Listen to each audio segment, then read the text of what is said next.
Welcome back to my channel. Aloo ಬಟ್ ಮಾಡೋದು ಯಾವ ಥರ ಅಂತ ನೋಡೋಣ ಬನ್ನಿ. ತುಂಬ ರುಚಿಯಾಗಿರುತ್ತೆ. ಮಾಡ್ಕೊಂಡು ಒಂದು ಸರಿ ತಿನ್ನು, ಎಷ್ಟು ರುಚಿಯಾಗಿರುತ್ತೆ ಒಂದು ಸರಿ ಮಾಡ್ಕೊಂಡು ತಿನ್ನು ನೋಡ್ರಿ. ಗ್ಯಾಸ್ ಹಚ್ಕೊಂಡು ಬಾಣಲಿ ಇಟ್ಕೊಂಡು ಗಸಗಸೆ ಒಂದು ಸ್ಪೂನ್ ಹಾಕ್ಕೊಂಡಿದ್ದೀನಿ. ಸ್ವಲ್ಪ ಹುರ್ಕೊಬೇಕು. ಗಸಗಸೆ ಹುರಿದಿದ್ದಾದಮೇಲೆ ಎಳ್ಳು ಹಾಕ್ಕೊಬೇಕು. ಎಳ್ಳು ಹುರ್ಕೊಬೇಕು. ಚಿಟಪಟ ಅನ್ನೋವರೆಗೂ ಹುರ್ಕೊಬೇಕು. ಎಳ್ಳನ್ನು ಒಂದು 2 ಸ್ಪೂನ್ ತೊಗೊಂಡಿದ್ದೀನಿ ನಾನು. ಇಲ್ಲಿ ಎಳ್ಳು ಟೇಸ್ಟ್ ಚೆನ್ನಾಗಿರುತ್ತೆ ಎಳ್ಳು ಹಾಕಿದ್ರೆ. ಆಗಿದೆ ನೋಡ್ತಾ ಇರ್ಬೋದು ನೀವು. ಪಾನಕಕ್ಕೆ ನೀರು ಸ್ವಲ್ಪ ಇಟ್ಕೊಂಡಿದ್ದೀನಿ ನೋಡಿರಿ. ನೀರು ಬೆಲ್ಲ ಕರಗಬೇಕು. ಬೆಲ್ಲ ಹಾಕ್ತಾಯಿದ್ದೀನಿ ಇವಾಗ. ಬೆಲ್ಲ ಕರಗೋ ಅಷ್ಟರೊಳಗಡೆ ರುಬ್ಬಕ್ಕೆ ಏನೇನು ಹಾಕ್ಕೊಬೇಕು, ಕಾಯಿ ತುರಿ ಎಲ್ಲ ಹಾಕ್ಕೊಬೇಕು. ನೋಡೋಣ ಬಂದರೆ ಅವೆಲ್ಲ ಹಾಕ್ಕೊಳ್ಳೋಣ. ಹಾಕ್ಕೊಳ್ಳೋಕ್ಕೆ ಹುರಿದಿರೋ ಅಂತಹ ಗಸಗಸೆ ಎಳ್ಳು ಹಾಕಿದ್ದೀನಿ. ಕೊಬ್ಬರಿ ಹಾಕ್ತಾಯಿದ್ದೀನಿ ನಾನು. ಒಂದು ಕಾಯಿ ತೊಗೊಂಡಿದ್ದೀನಿ ಕೊಬ್ಬರಿ. ಫುಲ್ಲು ಒಂದು ಕಾಯಿ ಹಾಕ್ಬಿಡಿ, ಟೇಸ್ಟ್ ಇದೆ ಕೊಬ್ಬರಿನೇ. ಏಲಕ್ಕಿ ಒಂದು 5ರಿಂದ 6, ಕಡಲೆಪಪ್ಪು,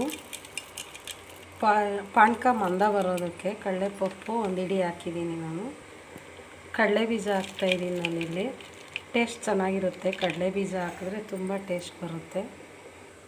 ಇವಾಗ ಇದನ್ನೆಲ್ಲ ರುಬ್ಕೊಳ್ಳೋಣ ಬನ್ನಿ. ಪೇಸ್ಟ್ ಆಗಿದೆ ಇದು. ಇವಾಗ ನಾವು ಕಾಯಿಸಿರ್ತಕ್ಕಂಥ ಬೆಲ್ಲದೊಳಗಡೆ ಈ ಪಾಕನ ಬೆಲ್ಲ ಕರಗಿದೆ. ಇವಾಗ ನಾವು ರುಬ್ಬಿರ್ತಕ್ಕಂಥದ್ದು ಹಾಕ್ತಾಯಿದ್ದೀನಿ ಪೇಸ್ಟು ಇದರೊಳಗಡೆ. ಕೊಬ್ಬರಿ, ಗಸಗಸೆ ಎಲ್ಲ ಇಷ್ಟು ಮಂದ ಇರಲಿ. ನಿಮ್ಗೆ ಎಷ್ಟು ಬೇಕೋ ಅಷ್ಟು ನೋಡ್ಕೊಂಡು ನೀರು ಹಾಕ್ಕೊಳ್ಳಿ. ಆದರೆ ಗಟ್ಟಿಯಾಗೇ ಇರಲಿ, ಚೆನ್ನಾಗಿರುತ್ತೆ. ಗಟ್ಟಿಯಾಗಿದ್ದರೆ ಟೇಸ್ಟು ಚೆನ್ನಾಗಿರುತ್ತೆ. ಪಾನಕ ಆಗಿದೆ, ಒಂದು ಕುದಿ ಬಂದಿದೆ, ಸಾಕು. ಇಳಿಸ್ಬಿಡೋಣ, ಜಾಸ್ತಿ ಕುದಿಸ್ಬಾರ್ದು. ನಾನಿಲ್ಲಿ ಮೊದಲೇ ಪೂರಿಗೆ ಹಿಟ್ಟು ಕಲಸಿಟ್ಕೊಂಡಿದ್ದೀನಿ.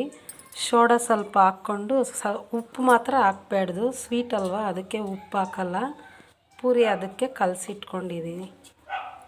ನಾನಿಲ್ಲಿ ಪೂರಿ ಹಾಕೋದಕ್ಕೆ ಎಣ್ಣೆ ಕಾಯಕ್ಕೆ ಇಟ್ಟಿದ್ದೀನಿ. ಇಲ್ಲಿ ಎಣ್ಣೆ ಚೆನ್ನಾಗಿ ಕಾದ್ಮೇಲೆ ಪೂರಿ ಹಾಕ್ಕೊಬೇಕು. ಎಣ್ಣೆ ಕಾಯ್ದೈತೆ, ಪೂರಿ ಹಾಕ್ಕೊತಾ ಇದ್ದೀನಿ. ಪೂರಿ ನೋಡಿರಿ ಯಾವ ಥರ ಉಬ್ತಾ ಇದೆ. ಪೂರಿ ರೆಡಿಯಾಗಿದೆ. ಪೂರಿ ಹಾಕ್ಕೊತಾ ಇದ್ದೀನಿ.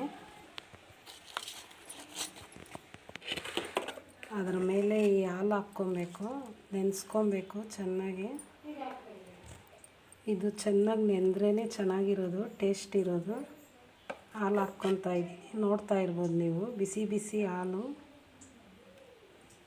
ಇದಂತೂ ನೆಂದರೆ ತಿನ್ನೋಕ್ಕೆ ತುಂಬ ಚೆನ್ನಾಗಿರ್ತೈತೆ ಟೇಸ್ಟು. ನೀವು ಮಾಡಿ ನೋಡಿರಿ, ಟ್ರೈ ಮಾಡಿರಿ ಒಂದು ಸರಿ. ಈ ವಿಡಿಯೋ ಇಷ್ಟ ಆಗಿದ್ದಲ್ಲಿ ಒಂದು ಶೇರು, ಲೈಕು, ಕಮೆಂಟು, ಸಬ್ಸ್ಕ್ರೈಬ್ ಮಾತ್ರ ಮರಿಬೇಡಿ. Thank you.